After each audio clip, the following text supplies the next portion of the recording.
Imagine you walk into church on Sunday and sit down. The usher comes in, he brings a pre-filled out envelope.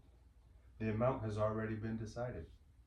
If you don't pay that exact amount, men with badges are going to come and they're going to take exactly that amount. Is this still considered a charitable offering? That's the modern welfare state. The welfare state, bottom line, undermines personal responsibility. It violates our Constitution. It disobeys God's design for charity.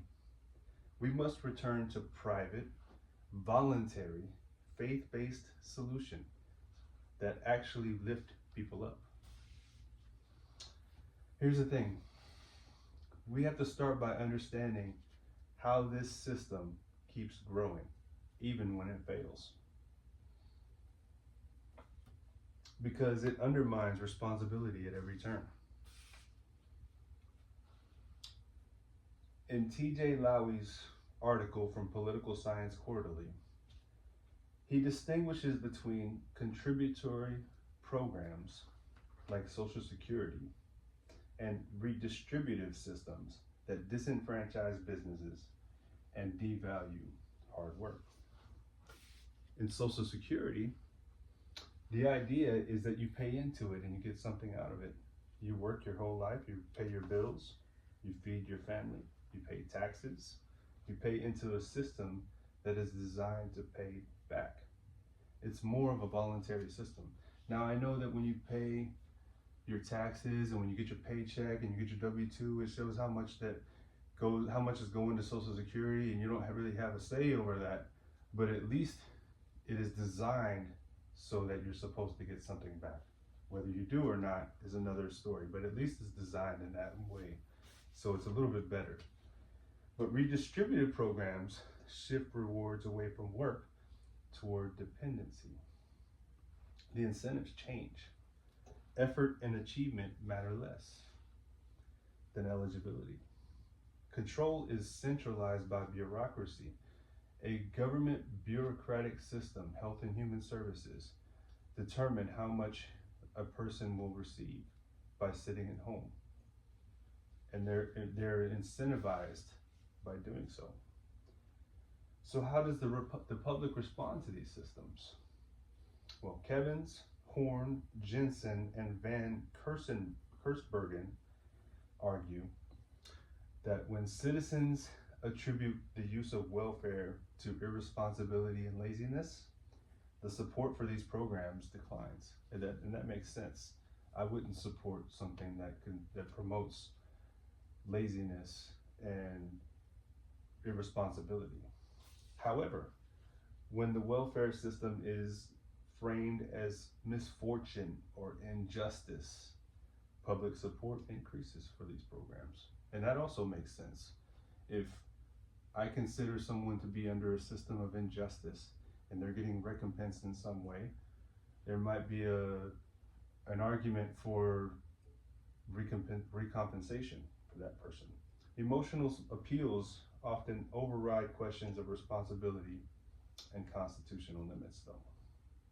Moral narratives are used to justify coercive transfers. So what options do we have left? What options can we use to help the single mother with 4 children from being homeless? In the book Satan, His Motive and Methods, 2nd edition, Lewis Chafer emphasizes that our Constitution was founded on biblical ideals and principles rooted in grace, not government control. Now, why are we bringing up the Bible here? I know in the beginning we talked about the church and the use of welfare within the church, but now we're talking about Christianity versus welfare, or the combination of the two. And the reason is because many people bring up this argument: why would Jesus not want welfare? We're given to the needy, we're given to the poor. And this is the answer to that question. True charity is grace, not coercion. Biblical giving is Second is described in 2 Corinthians 9:7. God loves the cheerful giver.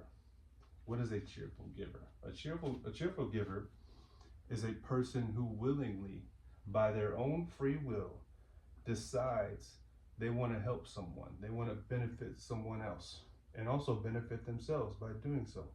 See, they're cheerful, they're happy.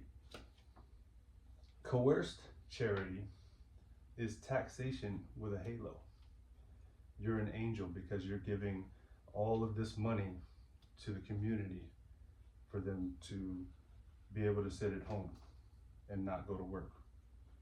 True Christian charity opposes coercion.